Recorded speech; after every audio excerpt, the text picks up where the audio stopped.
ایک دفعہ زہر دے کے مار دیجئے, آپ کی مرضی, ہم تو آپ کے حکم کے غلام ہیں. کیونکہ یہاں پہ تو حکم کوئی جاری کرتا ہے وہ کسی اور پہ افیکٹ کرتا ہے. تو میں آج جنرل باجوہ صاحب جہاں بھی اللہ آپ کو خوش رکھے, جنرل فیض حمید صاحب آپ بھی جہاں ہیں آپ کو خوش رکھے, لوگوں کو صرف نون لیگ نظر آتی ہے, پی ڈی ایم نظر آتی ہے, مجھے تو وہ حضرات بھی نظر آتے ہیں جنہوں نے عمران خان کی ایکسپیریمنٹ کی اور پھر یہ عدم اعتماد کی بھی ایکسپیریمنٹ کی, اس کے بعد شہباز شریف کی بھی ایکسپیریمنٹ کی.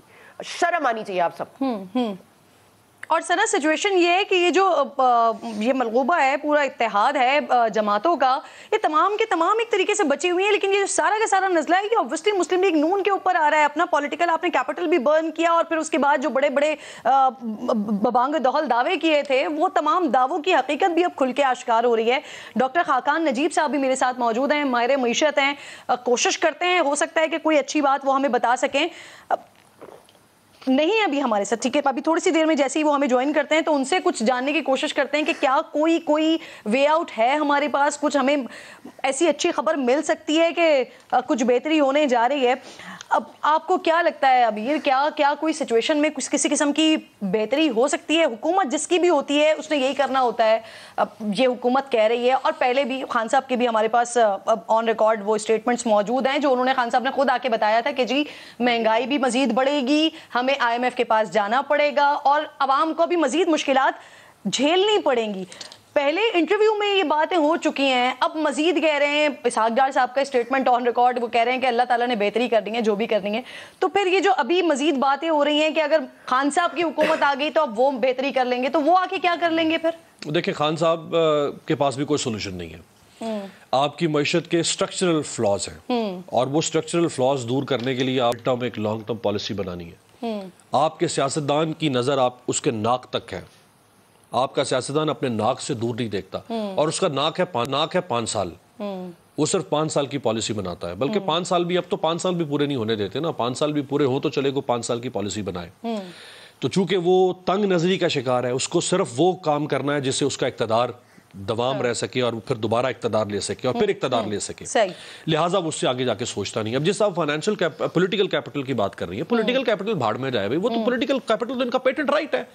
پولیٹیکل کیپٹل پاکستان کا ان کا کمی ہے, وہ ان کے دسترخوان کی چٹنی ہے. اصل نقصان ان کا ہو رہا تھا فائنینشیل کیپٹل کا. وہ فائنینشیل کیپٹل بچانے کے لیے آئے ہیں, جس کا ثنا نے ذکر کر دیا, وہ فائنینشیل کیپٹل بچانے کے لیے آئے ہیں. وہ جو مطلب ان کے گوشوارے آپ ابھی اٹھا کے دیکھ لینا, ان میں سے کیا نکلا ہے 9.5 مہینے کے گوشواروں میں. کوئی لیجسلیشن, پبلک سینٹرک لیجسلیشن 0/0, کوئی ریفارمز 0/0, کوئی governance reforms 0/0, institutional reforms 0/0, political reforms 0/0. لیکن جہاں جہاں فائدے ہونے تھے وہاں ریفارمز ہو گئے اور اپنے کیسز سارے کے سارے بری. بالکل. اب شبر زیدی صاحب بھی ساتھ موجود ہیں. السلام علیکم شبر صاحب. سر یہ جو کچھ حکومت نے کیا ہے, کیا یہ مجبوری تھی اور کوئی راستہ نہیں تھا, اور اب اس کے بعد مزید کیا ہوگا شبر صاحب؟ دیکھیے السلام علیکم کرن صاحبہ, آپ نے مجھے موقع دیا. اگر آپ مجھے فالو کر رہی ہیں تو میں تو وہ آدمی ہوں جس نے عمران خان کی گورنمنٹ میں 16 دسمبر 2021 کو کہا تھا کہ یہ ملک کوئی کنسرن نہیں ہے, اور میں آپ اس کو آج دوبارہ ریٹریٹ کر رہا ہوں کہ اگر ہم IMF پروگرام میں چلے گئے اور IMF پروگرام ہمارا باقی رہا, اس کے ہوتے ہوئے بھی یہ ملک آگے 2023, 24, 25, 26 میں چلنے والا نہیں ہے. اور اس اسٹرکچر کے ساتھ جو ہمارا سوشو پولیٹیکل اکنامک اسٹرکچر ہے, یہ ریاست ناکام ریاست ہو رہی ہے اور اب تقریباً ہو گئی ہے. تو یہ باتیں کرنا اس وقت کے آگے کیا ہوگا یہ ریلیونٹ ہے. اب صرف یہ بات کرنی چاہیے کہ یہاں سے آگے کیسے چلا جائے. اس میں مجھے کوئی ڈاؤٹ نہیں ہے. میں تو اب ساری دنیا وہ بات کر رہی ہے جو پہلے میں کہا کرتا تھا, تو اب یہ سارے سب یا تو یہ سارے نالائق تھے, ان کو سمجھ نہیں آ رہی تھی, یا یہ منافق ہیں کہنا نہیں چاہتے تھے. تو میری تو پوزیشن بڑی واضح ہے, پہلے بھی تھی آج بھی واضح ہے کہ یہ ملک فیلڈ اسٹیٹ کی طرف چلا گیا ہے, اور اس کو یہ اسٹرکچر جس پہ یہ ملک چل رہا ہے. آپ بتائیں سر آگے جائیں کیسے؟ آگے جائیں بتاتا ہوں میں. آگے جانے کے 2 طریقے ہیں. پہلا طریقہ تو یہ ہے کہ جو آپ کی جیو سینٹرک پوزیشن ہے, جو آپ نے پاسٹ میں انڈیا اور پورے ریجن کے خلاف استعمال کی ہے. آپ کے چاروں پڑوسی آپ کے دشمن ہیں. اس کو اب آپ جیو پولیٹیکل لوکیشن کو اپنے فائدے میں استعمال کریں, نہ کہ آپ اس چیز کو اپنے نقصان میں استعمال کر رہے ہیں. مقصد میرا یہ ہے کہ اگر ترکمانستان کی گیس اور ایران کی گیس انڈیا کے لیے اویلیبل ہو جاتی ہے تو ہمارے ملک کی بہت زیادہ بھلائی ہو سکتی ہے. یہ میں نے بہت بڑی بات کہہ دی, آپ کو شاید دیر میں سمجھ آئے گی. تیسری بات یہ ہے کہ ہمیں 50 بلین جو آئی ایم ایف نے 16 مارچ 2022 کو جو ہمیں آخری ٹرانچ دی تھی, اس کے اندر آئی ایم ایف نے یہ کہا تھا کہ آپ کا جو کرنٹ اکاؤنٹ میں شارٹ فال ہے اگلے 5 سال میں وہ 55 بلین ڈالر ہے. اب اس کو انہوں نے لکھ کے دیا ہے, آپ چاہیں تو فائل میں کھول لے, جا کے ویب سائٹ پہ موجود ہے. اس میں وہ کہہ رہے ہیں کہ ہمارے پاس ہر سال 10 بلین ڈالر کی ایف ڈی آئی آئے گی. اب یہ ایف ڈی آئی کہاں سے آئے گی یہ آپ کو پتا ہے کیا؟ اچھا مجھے بتائیں گے ایف ڈی آئی آئے گی جہاں ہر روز آپ بم پٹاخے پھاڑ رہے ہیں. زیدی صاحب آپ یہیں سے سر اپنی بات کو کنٹینیو کیجئے گا, میں آپ سے مزید بھی آگے کچھ میرے دونوں مہمان بھی میرے ساتھ موجود ہیں. ایک چھوٹے سے بریک کی مجھے کال ہے, بریک لیتے ہیں, واپس آتے ہیں.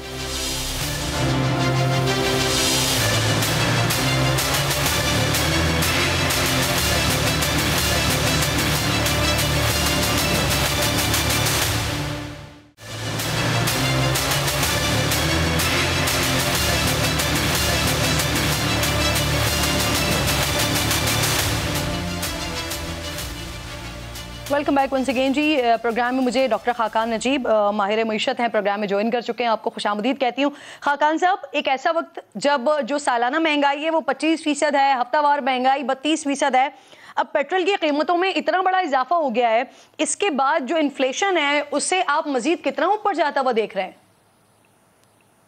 بسم اللہ الرحمن الرحیم. کرن, thank you for having me on your show.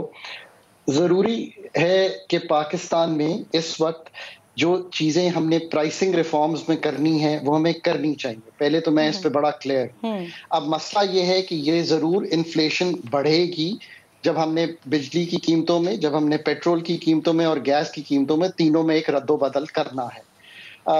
اس وقت جو ہماری مہنگائی جو دسمبر کا فگر تھا وہ ضرور 24.5 کا تھا سی پی آئی کا. یہ ایک بلپ ضرور آئے گا اور اس سے آپ کو ایک جسے کہیں گے elevated level some where near 30%, جو امپیریکل ماڈلز ہیں وہ یہ بتاتے ہیں کہ شاید یہ چلی جائے گی. اب یہ ڈیپینڈ کرتا ہے کہ ابھی بجلی اور گیس میں کیا رد و بدل ہوتا ہے. پر یہ یاد رکھیے کہ اگر آپ پرائسنگ ریفارمز نہیں کریں گے یا پرائسنگ چینجز نہیں کریں گے اور فنڈ کے پروگرام میں واپس نہیں جائیں گے, فنڈ کو ایز این اینکر یوز نہیں کریں گے اور آئی ایم ایف سے باہر رہیں گے, تو آپ کو ڈس آرڈرلی موومنٹ یعنی کہ ایک orderly movement of the prices نہیں ہوگی. سو ہم جو بھی اس وقت کر سکتے ہیں وہ ہمیں وہ کرنا ہے جو ہم آئی ایم ایف کے ساتھ طے کر سکیں, تاکہ جو 9th ریویو 3 months کے ڈیلے سے آ رہا ہے یہ ہم کر سکیں. پر جو اس کے ساتھ ساتھ خاقان صاحب, اسحاق ڈار صاحب کہہ رہے ہیں کہ پیٹرولیم مصنوعات کی قیمتوں میں جو اضافہ ہوا ہے یہ کیونکہ ڈالر ریٹ بڑا ہے, روپے کی قدر کم ہوئی ہے, تو یہ اس کا امپیکٹ ہے. تو کیا ہم یہ کہہ سکتے ہیں کہ ابھی وہ جو پی ڈی ایل اور سیلز ٹیکس کی صورت میں مزید اضافہ ہونا ہے ابھی پیٹرول پرائسز میں؟ سو دیکھیں ایگزیکٹلی کیا ہوا ہے, میں آپ کو ایگزیکٹ قیمت بتا دیتا ہوں. پی ڈی ایل کی مد میں فار ایگزامپل پیٹرول میں کوئی تبدیلی نہیں ہوئی اس 35 روپے میں دیکھتے ہوئے.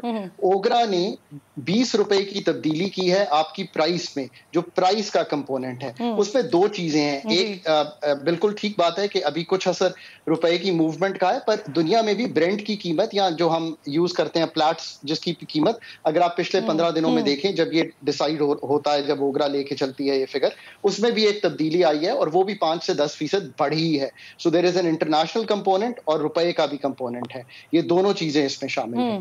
اب آپ نے یہ کرنا ہے کہ آپ نے پروٹیکٹ کرنا ہے اپنے ان لوگوں کو جن کو آپ یہ چاہتے ہیں کہ یہ پاس آن نہ ہو.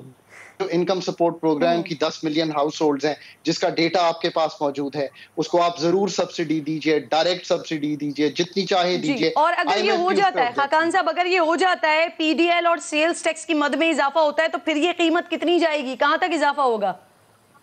دیکھیں میں نے تو ہمیشہ کہا ہے کہ یہ جو پی ڈی ایل ہے یہ ہم نے جب لگائی تھی, اور چونکہ میں